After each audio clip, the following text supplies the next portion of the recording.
What if there was no way you could fail? What would you try? Bernardo here, and this week, let's figure this out.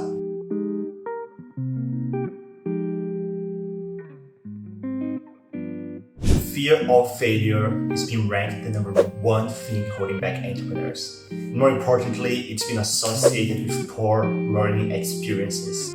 But we are not born fearful. Kids don't think how stupid they look like when learning something new. When they're trying to walk or use the loop for the first time, they're not thinking about the first, second, third failure. They think about the angle. And if they don't achieve it, they just try it over and over and over again. Platform games like Super Mario or Metroidvanias like Hollow Knight or running guns like Cuphead, they require a massive amount of replays. And oh boy, have I replayed Cuphead. And every time we replay a level, we learn something new.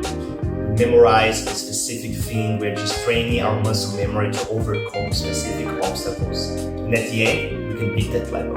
Mark Rober calls this the Super Mario effect. Focusing on the princess and not the pits to achieve the end goal and therefore learn more. By using such framework, we're maximizing the outcome, we're maximizing the success rate, therefore we learn more and better. He ran an experiment on human behavior with 50,000 subjects. He proposed a puzzle and he asked the participants to solve it. He claimed that this was a way to prove that anyone could code. What they didn't know is that the ex-Nazi engineer was randomly assigning different tasks to different people. In the first version, people start with 200 points and every time they got the solution wrong, they would lose 5 points. Whereas in the second version, people could try as many times as they wanted. There was no point system whatsoever. And the main takeaway here, whenever people would try as many times as they wanted, they have a much higher success rate. And more importantly, they will try more. They will go from an average of 5 tries to a whopping 12 tries. We should be framing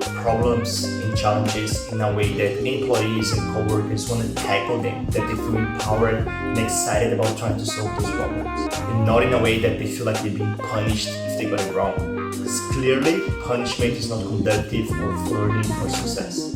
And we should be framing our learning processes in a way that students feel engaged and excited about trying it over and over again. If school was much more like Super Mario or Cuphead, it would be much more exciting. A true process of learning starts with destroying the fear of failure. Thank you so much for joining me here this week. It's awesome to have you here. Please join the comments and let me know your thoughts around fear of failure in education. And as always, see you next week.